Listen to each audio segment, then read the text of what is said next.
Hi! How to read music for your bass ukulele lesson 2. So if you want to learn how to read music on your U basses or bass ukuleles or bass guitar or double bass, I'm using Team Strings double bass book. I do explain about that in my taster tester lesson, so go and check that out. And I've already done lesson 1 where we look at the D and the A strings on our bass ukes. And if your bass uke looks more like this compared to this, don't worry, this lesson is suitable for them all. So in this lesson we're going to look at the note G and then the note E, and then we'll join up all 4 strings. So let's just remind ourselves of the strings. Great Danes are enormous. If we're going from our highest pitched string, the one furthest away from our chin, or if we're going from the lowest pitch, E, evil ants dig graves. E-A-D-G. So we're starting with G. It's our highest pitched string, our thinnest string, and it's the top space on our stave. If we look at the stave, there's our bass clef symbol at the start and our 4/4 time signature telling us we're counting to 4 each time. And then there's our first G. It's a minim. In other words, it's the circle that isn't coloured in with the stem or the tail going down, top space. So we've got a combination of minims or half notes and crotchets or quarter notes. All right, so 2 beats or 1 beat. Here we go. Open G, top space. 1, 2, 3, 4. 1, 2, 3, 4. 1, 2, 3. Rest. 1, 2, 3, 4. 1, 2. Rest. Rest. Notice the crotchet and the minim rest in there. I'll do it once more, but I'm not going to count. 1, 2, 3, 4.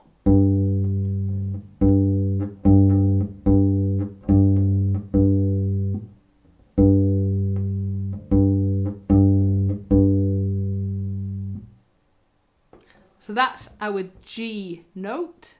So G and D together, G being our top space and then our mid line for our D note, crotchets and minims and a couple of minim rests. 1, 2, 3, 4. 1, 2, 3, 4. 1, 2, 3, 4.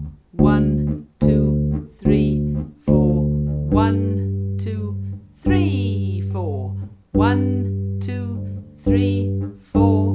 1, 2, rest, rest. 1, 2, 3, 4. 1, 2, rest, rest. You might want to pause it there and practice that just to get used to your fingers going in between your G and your D strings. And remember, you're plucking towards you, not away from the bass, because you'll have a horrible sound then. So the next piece, it's actually called a little march in the book. There isn't a back-in track for this one if you do have the CD, but it does have all 3 notes. So it's got our G, top space, our D, mid line, and then our A string, which is our bottom space. Now, for now, think about it high, middle, low, because it's high, middle, low, just to get you used to where those circles or notes are on the stave. Okay, a little march. 1, 2, 3, 4. 1, 2, 3, 4. 1, 2, rest, rest. 1, 2, 3, 4. 1, 2, rest, rest. 1, 2, 3, 4. 1, 2, 3, 4. 1, 2, rest. Again, you might want to practice that a few times, all right? I'm going to do it again now without counting, all right? And remember, you're feeling in between to get to your next string. So a little march without counting. 1, 2, 3, 4.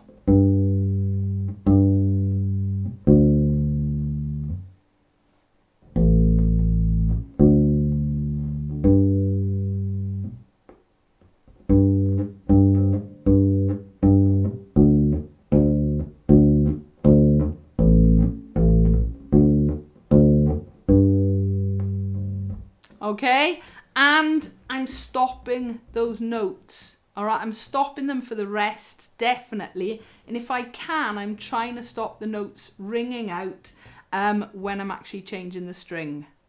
So the next piece, chiming bells. Again, it's got our 3 notes, G, D, and A. It's got minim or half note rests with 2 beats as well. And you might notice that strange little piano symbol. That's just indicating there is a backing track if you've got the book with the CD, all right, which you can play along with as well. All right, so every time you see that little keyboard symbol, it just means backing track available. Chiming bells, here we go. 1, 2, 3, 4. 1, 2, 3, 4. 1, 2, rest, rest. 1, 2, 3, 4. 1, 2, rest, rest.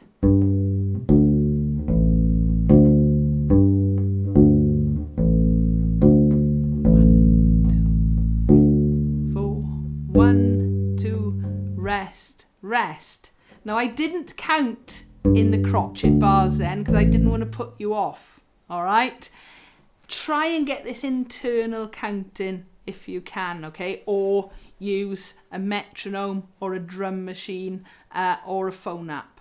So the last piece on this page, G, D and A, says it as it is, all right? But we've got crotchet rests in here as well, all right? I'll play this one twice, once with counting and once without. 1, 2, 3, 4. 1, 2, 3, 4. 1, 2, 3, 4. 1, 2, 3, 4. 1, 2, 3, 4. 1, 2, 3, 4. 1, 2, 3, 4. 1, 2, 3, 4. 1, 2, 3, 4. And again, if you need to practice it or slow the video down, all right, if you're not sure how to do that, underneath in the settings, there's like a little cog. Click on that and you can alter the playback speed, okay? So G, D and A without counting. 1, 2, 3, 4.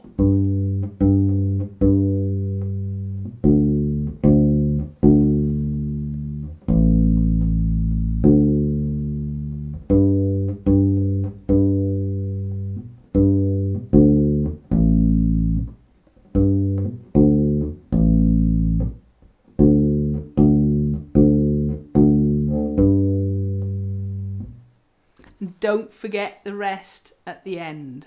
So I'm squeezing a bit more into these video lessons than I would normally do in school. I would normally spend a whole lesson on the note G and joining the G, D and A up. Now I'm also going to look at the note E so we can sort of tie all 4 of the open strings in together for this second lesson. So the E is our lowest string, the string which is the thickest and which is closest to our chin, all right? And in fact, if you look at the stave, it's actually underneath the main stave. There's an extra line that's had to have been added for our E, and that extra line is called a ledger line, all right? It just extends the stave a little bit, but our E, our open E string, okay, that's got a ledger line and it sits underneath the rest of the notes on the stave. So let's look just at the E. It's got crotchets, it's got minims, it's got crotchet and minim rests as well. I'll count to start with. 1, 2, 3, 4. 1, 2, 3, 4. 1, 2, 3, 4. 1, 2, 3, 4. 1, 2, 3, 4. And hopefully you're getting used to now stopping the strings ringing as well for those rests. So the first piece we're going to try now, a lively piece, aptly named.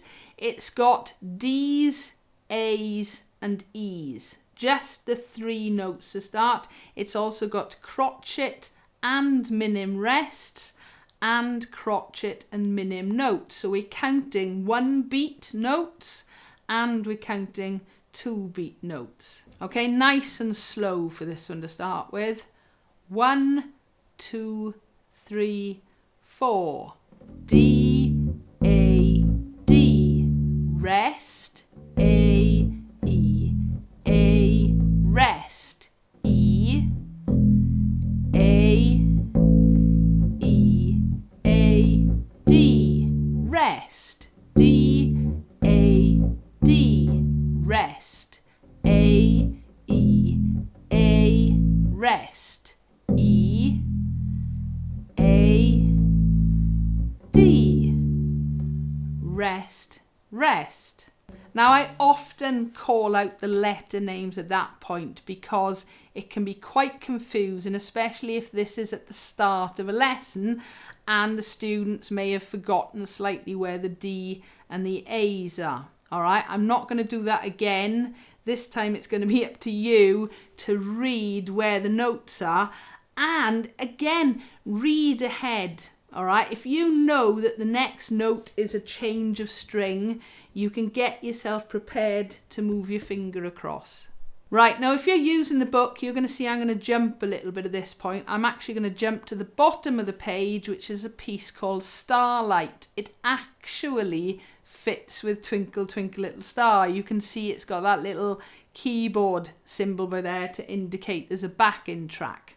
All right, now this time this has got the D, the G and the A strings. It doesn't have the E at the moment. All right, so now we're doing 3 strings again, but the top 3 strings before we try doing all 4 strings. Okay, so Starlight, here we go. 2 lines, so don't forget when you get to the end of that first stave, you've got to read the line below it. 1, 2, 3, 4. 1, 2, 3, 4. 1, 2, 3, 4. 1, 2, 3, 4. 1, 2, 3, 4. 1, 2, 3, 4. 1, 2, 3. Next line. 1, 2, 3, 4. 1, 2, 3, 4. 1, 2, 3, 4. 1, 2, 3, 4. 1, 2, 3, 4. 1, 2, 3, 4. Right, I'm actually going to try that one without me counting, but with a beat going. And don't forget, if you haven't got a drum machine, go and download on your phone or your iPad or your tablet either a metronome or a drum machine app. So Starlight. Okay, get yourselves ready, starting with a D. 1, 2, 3, 4.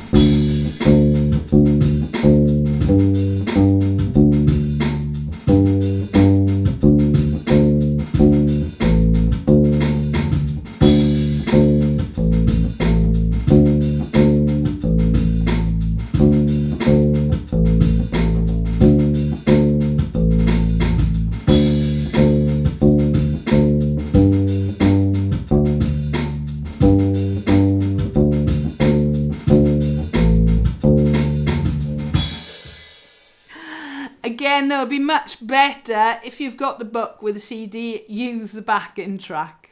Right, the last 2 I'm going to do today, all 4 strings, and then we'll follow it with barn dance in a second. If you've got the book, I'm not going to look at page 7 in the video, all right? I count those as practice pieces, so by all means go and have a play through those, all right? But I won't cover them today. I'm trying to keep this a bit shorter. So, all 4 strings. The bubble says, try playing this piece with your eyes closed. Can I suggest try playing this piece with your eyes open to start with, and then by all means try shutting your eyes, all right? So here we go. It is what it says on the tin. All 4 strings, starting with the highest pitched string, going down to the lowest. So we're doing G, G, D, D, A, A, E, E. Then going back up, E, E, A, A, D, D, and G, G. 1, 2, 3, 4. 1, 2, 3, 4. 1, 2, 3, 4. Down to E. Now another E. Back to A.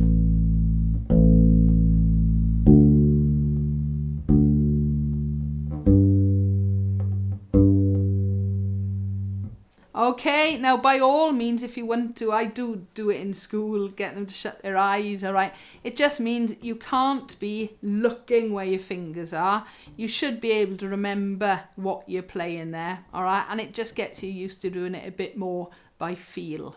And the end of today's lesson, barn dance, all right? Again, it's going to be all 4 strings. This time, though, mixing and matching with crotchets and minims. And at the very end, there is a rest, okay? So barn dance with some counting. 1, 2, 3, 4. 1, 2, 3, 4. 1, 2, 3, 4. 1, 2, 3, 4. 1, 2, 3, 4. 1, 2, 3, 4. 1, 2, 3, 4. 1, 2, 3, 4. 1, 2, rest, rest. And you can slow that down, okay? Settings underneath, playback speed, all right? Save me doing it many times, very slow, getting faster, all right? And pause, stop, practice, come back, play it along. One last time with a little bit of a beat. Okay, here we go. So this is barn dance. I'm feeling the beat. That's why we always count in. 1, 2, 3, 4.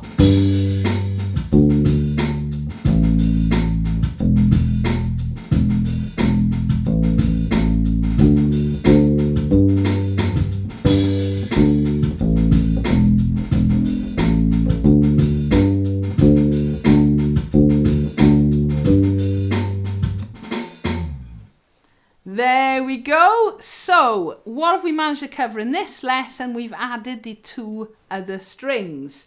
So now hopefully you know where the 4 open strings are. All right, don't worry. In fact, the next lesson is going to be a little bit easier again, okay?